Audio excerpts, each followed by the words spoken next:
Hello everyone, in this video I'm going to show you how to send videos from camera roll as snaps on Snapchat. So first, make sure that you have Snapchat on your account, downloaded and updated.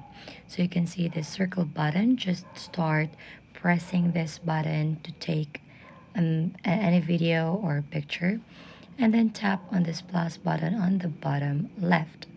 Now just click on that video that you have made on the bottom left, and when it's done, just tap on the check and preview. Now you can also save that one to your camera roll and send it to someone on your Snapchat. So as you can see, this is how it looks like if you're going to send a snap successfully to someone. So it will appear like a purple arrow with the word delivered.